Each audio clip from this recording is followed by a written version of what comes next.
Hi guys, what's going on, and welcome back to another video on Conquerors Blade. So, today, Kriegsrat Fusiliers, if I'm going to attempt to pronounce it correctly, which I'm probably not. So, what are these guys like?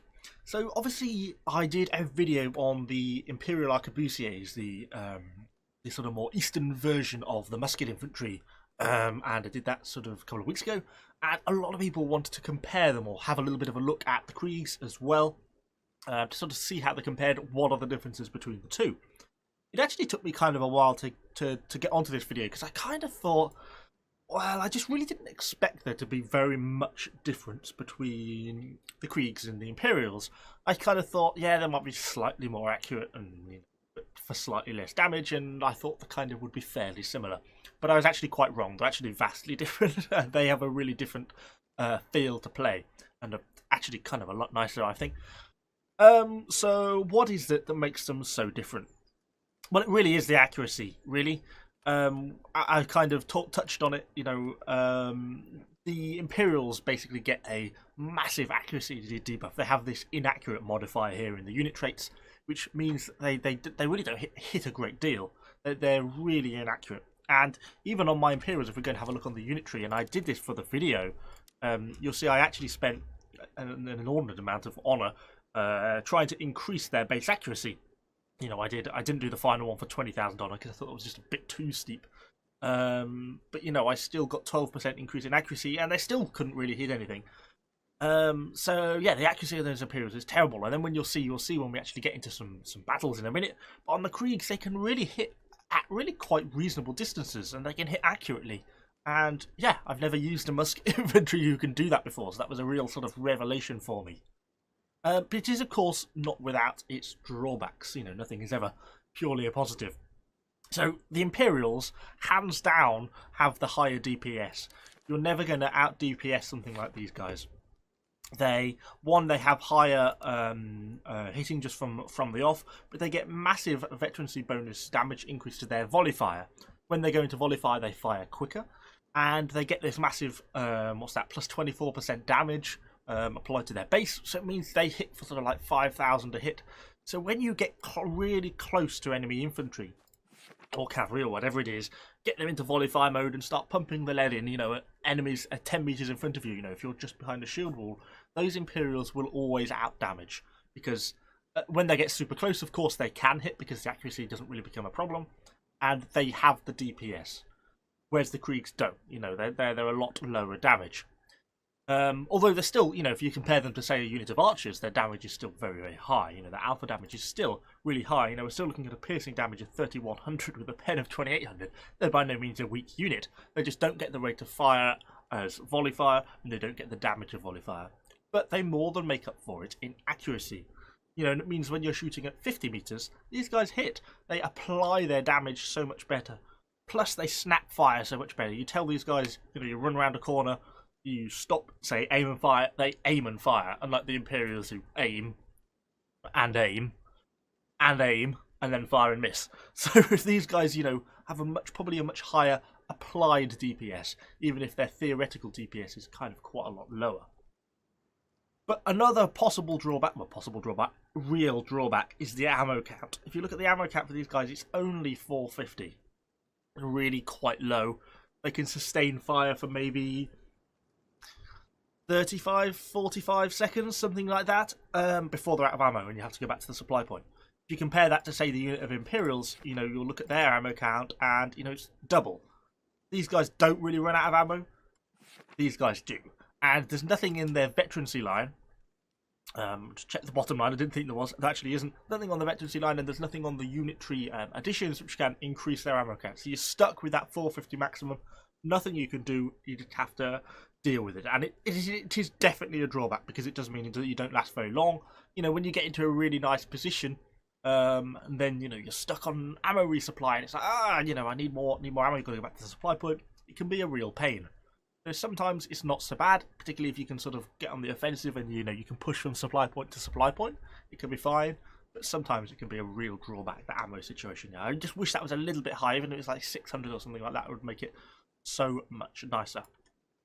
But anyway, let's just hop into a battle with these guys now. They're Certainly a nice little unit. I certainly enjoy playing them. I've obviously gone the top veterancy line. There's no real reason to do the bottom veterancy line. Although that does remind me, perhaps one thing we should touch on. It talks about them as melee fighters. You know, they are a better melee fighter than something like the Imperials. It's a little bit of a lie. They are pretty crap melee fighters. You know, maybe they'll stand up to a unit of serfs. Any other unit realistically is going to get the edge on them. They get no shield, they get no block. They have much more health, which is nice. They get 5,500 health, and I've still got another one to increase on the veterancy line here, which is going to take them up towards sort of high 5,000s. So it just makes them much more resistant to enemy archers, you know, and particularly enemy heroes. You know, enemy bow heroes fire an explosive arrow at them, they don't all die in one. So it makes them much more resilient.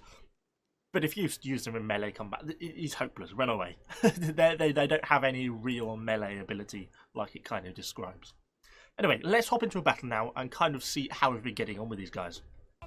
So we are on to our siege battle on Riverlands Castle. And if you don't know, on this map it has a really nice little sort of starting area. And it's kind of just above the A point on this gateway. And you'll see it a bit better in a minute once I finish talking. But you'll see I'm kind of under cover, so I'm basically invulnerable from being trapped. And you'll see that the 2 siege towers get put in sort of either side of this Riverlands Castle, and it makes a really nice place for ranged units because you can protect yourself from trebs. And you know, helpfully, our team has put 2 shield walls either side, and it works really quite nicely. So I set myself up here. Something I always tend to do on this map. It's a really good little handy tip. I know some people will probably now be annoyed that their good little sitting place has been ruined, but yeah, well worth sticking ranged units up there, or being the person who contributes to the shield wall. Makes a really good little defensive foothold on that part of the castle. So obviously not a tremendous amount going on early on. Kind of just looking around, trying to see what's going on. Thinking, oh, maybe I can shoot something with the artillery. I can't remember if I hit the shot or not. No, I didn't. What a terrible shot that was, even. So obviously just in the opening stages, not worth trying to stick Kriegs like on the walls to be able to shoot down, things like that. You're just going to take too much artillery fire. Far better to remain hidden until the enemy gets closer. You know, it's really not worth it. Ooh, nice little drop down there on some of the enemy. So as this is kind of going on, you'll see the enemy towers are starting to come in now, and I'm kind of thinking, well, we're going to get assaulted soon, so you know, we only get sort of 30 seconds or something to get in position. One of the I didn't realise at the time, but one of the guns managed to shoot down, I think, over the edge of the ledge and get a hit on one of the people in the gateway chamber down below, which was kind of cool. But most of the siege towers are now in position, so I'm kind of waiting for enemies to come in. And some serfs. I mean, you know, never going to be much opposition to whatever you do, but you see the accuracy at this sort of range and how quickly they just get utterly butchered by the muskets. You know, they just throw in so much damage so quickly. And yeah, I don't think the unit, to be honest, even made it to the shield wall. But look at that, add a bit more range, that guy on his horse, pretty much every shot they hit, annihilating his horse. That's the accuracy starting to come into play.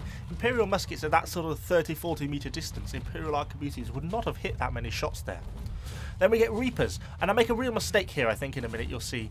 So the Reapers come in, which is good, we get really good at damage. Somehow I end up moving my unit into the Reapers. If you see, I actually managed to press X and reposition them into the unit. Has nothing to do with the unit, that is purely down to me being a moron. I don't know how I did that, I must have... I don't know, I guess I pressed the X button, I just really didn't realise that I did it. But anyway, you know, those Reapers ran into a shield wall, which they should have absolutely, you know, eviscerated and killed it. But with the amount of damage we're putting out against units like Reapers, you know, we really cut them to pieces.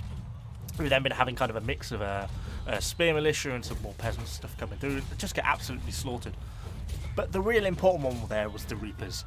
You know, that was a 350 leadership unit, which should really have been able to smash through that line. But those guns, you know, we've got some allied guns there as well, were able to really get the kills. But we're out of ammo. We've had about 50 kills, and we're out. So that's kind of the ammo limitation starting to come into play now. You know, it's been made worse by the fact I threw away sort of 4 guys from my units with my stupidity. But we're out of ammo, and that's going to be a problem for everyone with these Kriegs. Whereas, you know, if we got something else like maybe the Imperials or maybe the later tier 5 tertiaries, which have much larger ammo capacity, I would now just be able to stay on the wall, continuing to rack up the kills, continuing to hold that position, whereas now, you know, I'm going to fall back, heal up, get more ammo. It's a real kind of a pain. So anyway, units on the supply point. It doesn't take them too long to restock back up their ammo, but I left them on there a little bit longer to kind of heal up because a lot of them took quite a bit of damage. You know, and then eventually once they're kind of back to health, I called them back to me. And I'm thinking, well, do I stay here on the ground and try and cover the A point? Because the A point on this Riverlands map is actually just, you know, beneath the gateway, where you see we've got allied archers there. Or do I go back up on the wall and back to my starting position to see if I can sort of continue to hold that upper gateway? You know, trying to keep the enemy from sort of securing that position for which they can then shoot down on the A point. So initially I'm thinking, well, let's head back up onto the wall. Still got quite a bit of allied support here, so I thought it seemed like a reasonable thing to be doing. It seemed like the bulk of the enemy troops were kind of pushing from the other side though, so I wanted to kind of reposition myself down this way. You see I'm starting to get my musket guys in. We start to get plenty of hits against these shields. You know, they have a lot more block. We don't have any sort of real sense of block penetration. Imperials later on do get that sort of block, that slight block break anyway, so it's a little bit more effective. So we don't get that, but you still start to land some hits, and when you're hitting for sort of almost half the unit health, you don't have to get very many hits before the unit starts to die. And when you start to get knocks down on them and they're no longer blocking, then they die really fast. And as they run, look, they just get absolutely butchered by our rifle fire as they try and run away. You see, it basically just becomes impossible for them to break through because, you know, they can't get through the shield wall that quickly. You know, it's always going to take them time. And the amount of damage we can output is just so intense. You see, we're just volley firing. You know, more and more damage, up to 80 kills. And here comes another unit of Reapers. So another really good example. And look how quickly the damage is stacking up on those Reapers. Reapers are dying, Reapers are dying. The unit tries to run away, but the bulk of the Reaper unit is eliminated. And did they punch through the shield wall? Slightly. Not really.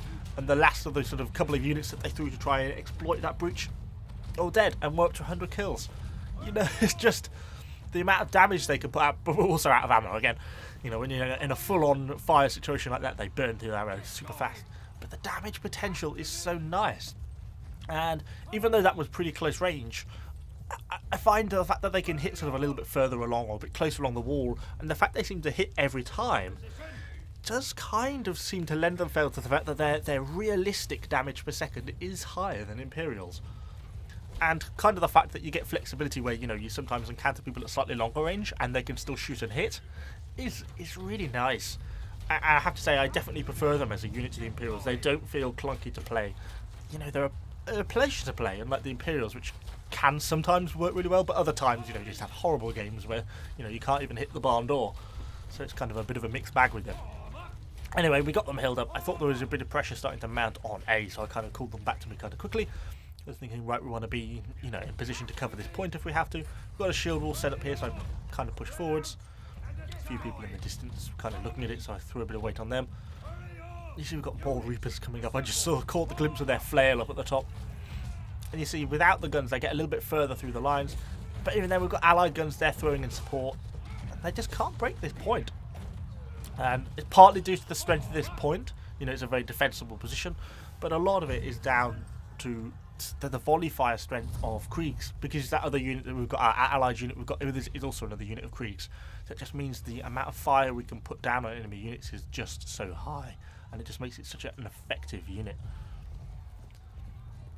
So I'm kind of looking around. I think by this point the enemy, to be honest, is actually starting to run out of units. You know, we've killed so much. I mean, we've ourselves got over 100 kills, including sort of 2 units of Reapers. There's not really a lot else going on. I'm like, oh, well, is the enemy going to continue attacking? We've only got 3 minutes left. And our shield wall wanders off, which was a bit of a shame. So I'm thinking about pulling back over to this side just to give us more time. If the enemy push over onto the siege tower, you know, as I say, we're really quite accurate, so we can apply damage to them from this side. Yeah, and then it's time they get round to here. You know, unless it's a really high strength unit, they're unlikely to be able to realistically do much. We start to take a little bit of arrow fire from a further distance. You know, these guys still have a range limitation. And, oh, we didn't manage to hit the enemy hero. Didn't actually go so badly. So we take a little bit of damage from enemy arrow fire. But you'll see, as I was saying earlier, with them having that decent amount of health, they don't actually die instantly, which is kind of a nice change from what a lot of units are like. So I decided to pull down anyway because I didn't want to take sustained fire. And we go in and we start to obliterate some monastics. Monastic, you know, enemy heavy tier 5 cav. These guys do counter pretty well so long as they can avoid the charge. You know, obviously if you get hit by a monastic charge, you're going to die. But, you know, if you can avoid the actual charge, then they'll be hitting the monastics for 2,000 or 3,000 per round. You know, you've only got to get sort of 2, 3, 4 rounds on them, but that's that unit dead. And on sort of a 16-man unit, you know, they can do quite a lot of damage to a 350 leadership unit pretty quickly, they say, as they go and miss that one that's right in front of them. And then we're still just holding this 8 point. Only a minute 30 left, so I was still starting to feel pretty confident by this point. Ammo is starting to get pretty low again already, even though we've not really shot at much. But we start to get these halberds come down, so I'm thinking, oh, that was kind of nice. This, and then this hero does a really good job. This spear just absolutely rushes me, really unexpected. And then we get halberdier charged, and I'm really caught out of position. And yeah, you can see how that's going to go for me. I realised it was too late. We survived, we managed to overwhelm the unit eventually, but it basically costs us the rest of our Kriegs. And, you know, really cost us kind of the balance of that game in the end. But even then, even with a couple of units, still managed to get kills. They're still racking up the odd kill. Even at super long distance, they're able to land hits on enemy units. And they're still, because they hit so hard, you know, a couple of thousand damage per hit, really kind of nice. But yeah, that was a real bad move on my part. That spear played that really quite well because he rushed me and I felt I had to engage him. It meant that I didn't get time to control my unit and that I couldn't avoid that halberdier charge. I think if that spear hadn't have rushed me, I would have been able to pull my unit back behind the friendlies before that halberdier charge came. And then we'd have just been able to pour fire on the halberdiers and kill them quite easily. So it was really well played by them and quite badly played by me and cost me the unit. But still, we had a really decent game and I was really kind of pleased with that. And that really gives you a bit of an overview of what the unit is actually like, hopefully. They are super accurate, and they apply their damage really nicely. Their theoretical DPS is lower than that of the Imperials, but I think their applied DPS in most realistic situations is higher, because the accuracy means they don't waste shots, they don't throw shots off up into the air, they're landing their hits every time, and it just makes it really easy to get the kills like that, and it's kind of nice. But anyway, that's all I've got for you today. If you have any questions or comments about these guys or the video, do let me know what you think in the comments down below. And of course, subscribe to the channel for a load more Conquerors Blade content. Thanks guys, and see you on the next video.